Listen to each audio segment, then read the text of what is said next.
Solat terbatal dengan sesuatu yang melintas, dia dibulat oleh Imam Syafi'i rahimahullah. Menurut beliau, Imam Syafi'i rahimahullah, wanita anjing yang terkelda yang melintas di depan orang yang bersolat hanya memutuskan kekhusyukan solat. Nah, tengok, itu khusyuk, ganggu khusyuk aja. Anak cucu duduk dalam depan tu, ganggu khusyuk aja. Macam kita dekat semayang kat rumah lah. Semayang kat rumah, rumah dia meletih kat anak kita. Apa dah mandi, duduk makan tak sangat. Kita semayang dia dengar. Tak batal semayang kita. Tapi khusyuk tu terganggu. Tahu tak panas? Tapi tak batal. Okey? Ya kalau rumah pun nak meletih, aku tengok-tengok orang tengah semayang dia meletih pula. Tengah tak semayang tak meletih. Kita semayang waktu ke, semayang sunat, semayang apa ke. Kadang-kadang jadi tabiat tu. Okay. Jika seseorang disibukkan dengan hal yang demikian, dikhawatir dia akan memutuskan zikir, maka kita solat. Oleh lalu kita pun dalam hati rasa tak mahu, dalam hati rasa tak berkenan. Jadi hilang tumpuan dalam solat. Okay. Ada yang jadi mengurangkan apa pahala kita tu, pahala tak penuh. Okay. Akan memutuskan zikir tetapi tidak membatalkan solat. Justru menurut Imam Syafi'i, hal tersebut hanya mengganggu kekhusyukan solat dan tidak membatalkannya. Jelas kan? Ini riwayat Bayhaqi pula. Imam Syafi'i ini riwayat Bayhaqi. Imam Bayhaqi juga ulama dalam mazhab Syafi'i, Al-Hafiz Al-Bayhaqi. Akidah Asy'ariyah dan Maturidiyah. Mazhab mereka mazhab Syafi'i. Itu yang menjadi pegangan-pegangan kita.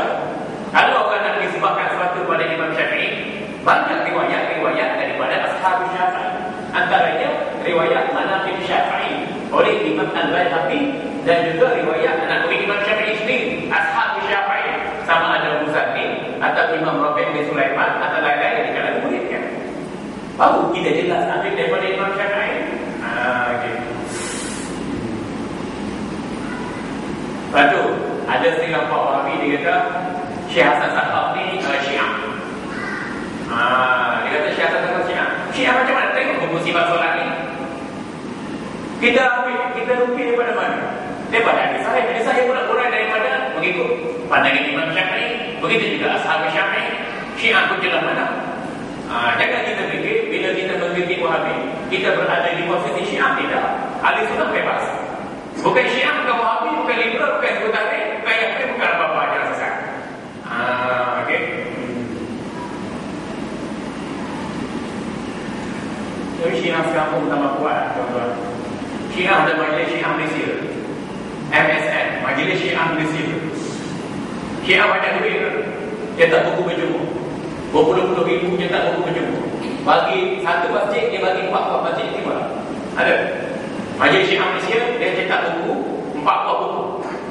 4 buah buku ni dia bagi semua masjid-masjid seluruh negara. 4 buah buku ni juga dia bagi kepada mufti-mufti. Dan dia cabar mufti-mufti untuk berdialog dengan mereka. Sebaik cabar mufti kalau cabar siapa? Bukan tuan-tuan. Saya pernah berdebat dengan Syekh Ustaz Hasan Abdullah yang pernah ditangkap masa zaman Tun Mahathir dulu masuk ISA. Keluar ISA dia menggalang lagi dekat Pendal sana. Saya debat dengan dia 3 jam setengah. Tapi orang Syiah ni dia cakap ni, cakap A, cakap B, cakap C, cakap D, cakap D. Tak boleh pusing tak boleh. Memang saya pergi benar.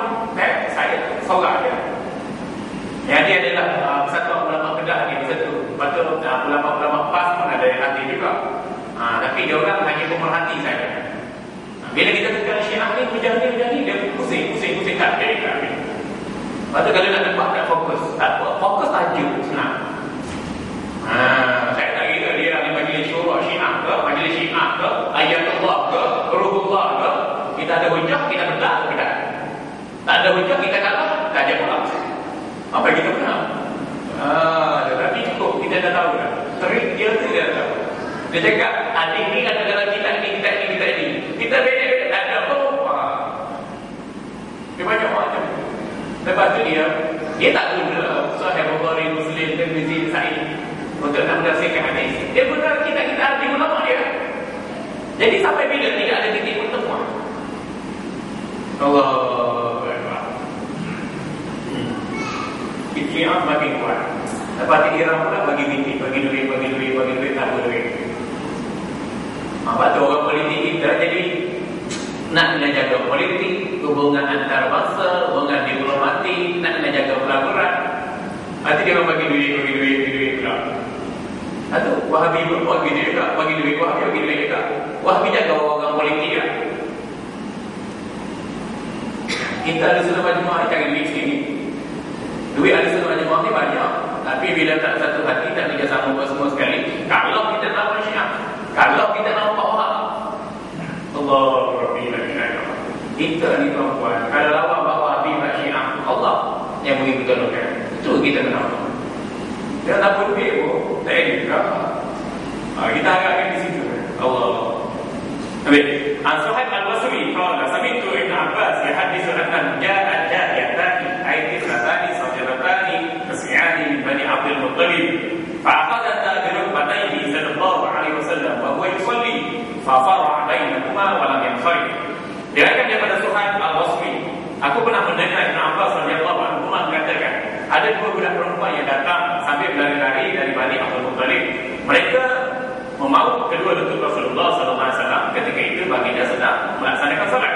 Baginda menghalang kedua-duanya, yakni meleraikan pautan lutut berkenaan dan terus menunaikan salat. Kita tengok hadis ini riwayat Nasa'i, riwayat Abu Daud, dan ia merupakan hadis yang sahih.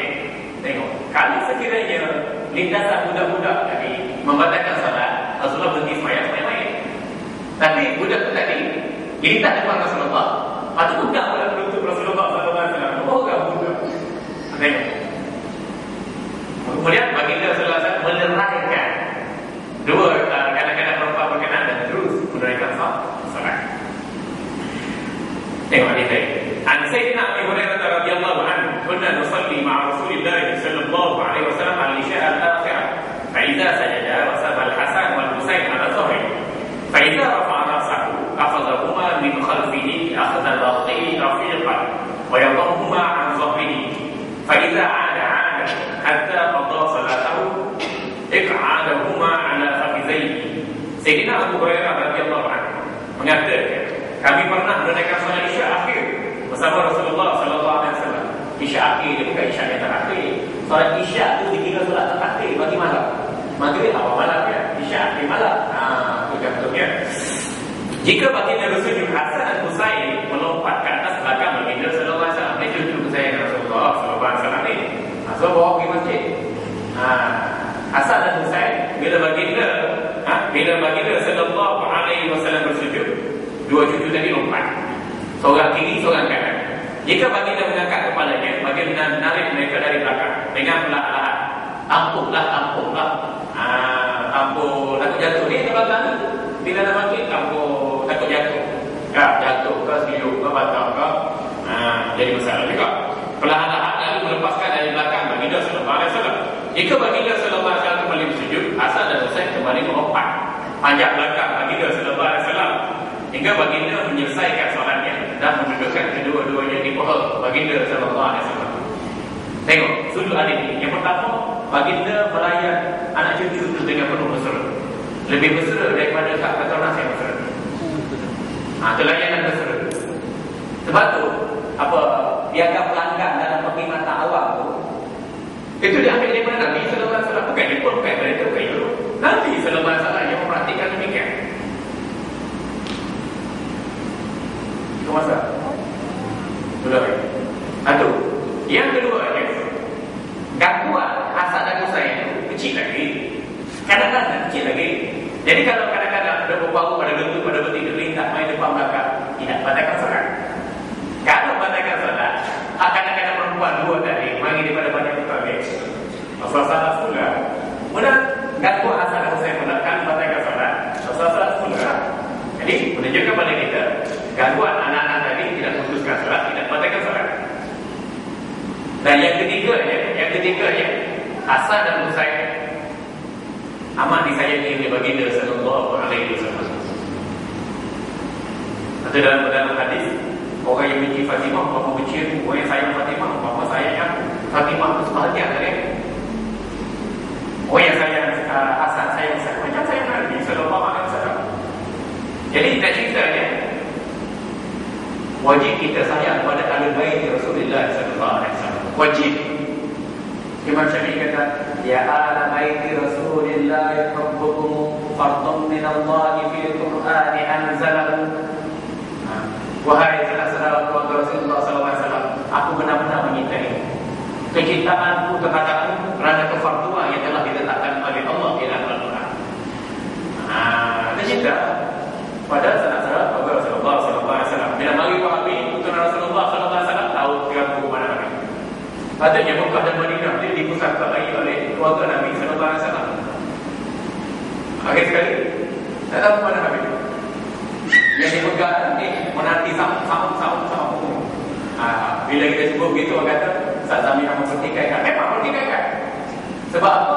Pembuat ada baik lebih utama. Allah.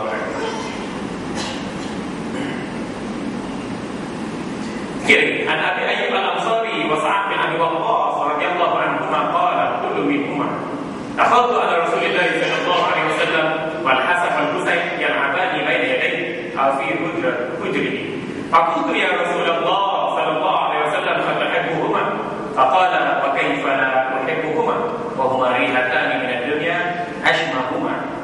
Diriwayatkan daripada Abu Ayyub al-Ansari dan Sa'ad bin Abi Waqqas radhiyallahu anhuma berkata, aku masuk menemui Rasulullah sallallahu alaihi wasallam. Ketika itu Hasan dan Husain sedang bermain-main di depan baginda sallallahu alaihi wasallam. Aku bertanya, wahai Rasulullah, apakah kamu menyintai mereka berdua? Baginda menjawab, bagaimana aku tidak menyintai mereka, sedangkan mereka adalah kehidupanku yang harum dari kebahagiaan dunia yang selalu kecil. Tengok, Datuk saya akan cuti. Memberi petunjuk pada kita, Rasulullah sayang betul aja suriahnya. Dan dalam Quran aku sebut kemuliaan betul Rasulullah sallallahu alaihi wasallam ada baik. Jadi kata bagi kita menyampaikan kecintaan pada ahli bait Rasulullah sallallahu alaihi wasallam. Kita bagi sedikit untuk mendengar pesanan pengajar.